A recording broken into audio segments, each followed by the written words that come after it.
MGM కంపెనీకి కాసులు కురిపించసాగాయి.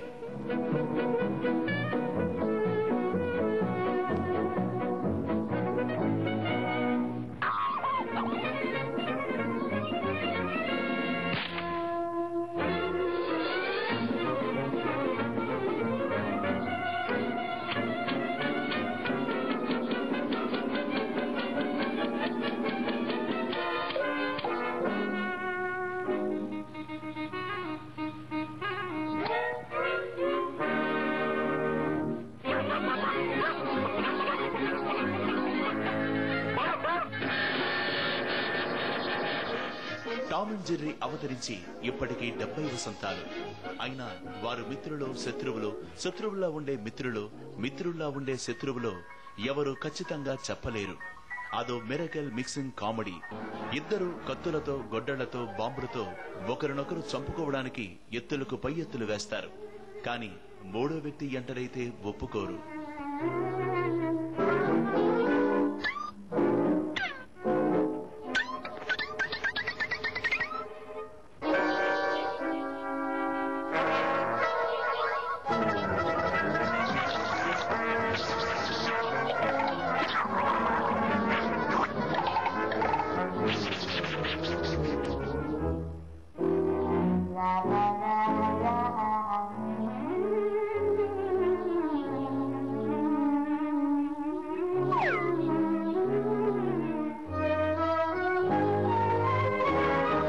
పిల్లికి దాడి చేయడమే తెలుసు, కాని పిల్లి చేష్టల్ని పిల్ల చేష్టలుగా మార్చి పారేసే కుయుక్తులన్నీ ఎలక్కి బాగా తెలుసు.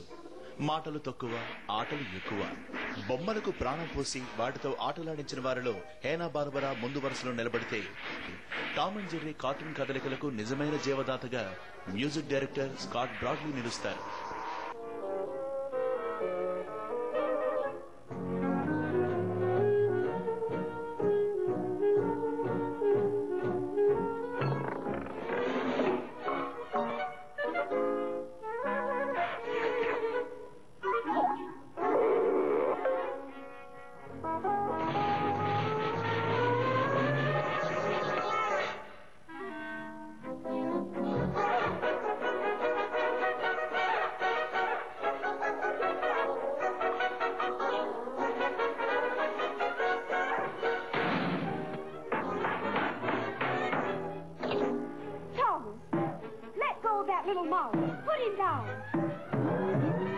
టామ్ అండ్ జెర్రీ అంటే నాకు ఎంతో ఇష్టం. దీన్ని నేను మా మదర్ వాళ్ళు ఒకవేళ నన్ను తిట్టినా నేను అక్కడికి వెళ్లి నిల్చొని టామ్ అండ్ జెర్రీ చూస్తూ ఉంటే వాళ్ళ బాధనంతా మర్చిపోతాను. కిచెన్ లో వంట చేసుకుంటున్నా కానీ తనే వెళ్ళి ఆపరేట్ చేసుకుని కార్టూన్ నెట్వర్క్ నంబర్ మాత్రం కరెక్ట్ గా గుర్తు పెట్టుకుంటాడు తను. ఇంకా సండే వస్తే ఇంకా నేను ఏం పని చేసుకుంటే తను చూడక్కర్లేదు, తనే వచ్చి కిచెన్ నుంచి తెచ్చేసుకొని ఇంకా టామ్ అండ్ జెర్రీ చూస్తూ కూర్చుంటాడు. వాళ్ళిద్దరు ఎలా కొట్టుకుంటున్నారో తిని అలా చేస్తాడు. అందులో టామ్ తనకి హెల్ప్ చేయడము, లేకపోతే తను ఏమైనా చేయడం, తిని బయట చేస్తూ ఉంటాడు ఫ్రెండ్స్ తో కలిసి అలాగా. టామ్ అండ్ జెర్రీల విచిత్ర బంధం గురించి మరిన్ని విషయాలు తెలుసుకునే ముందు స్మాల్ బ్రేక్.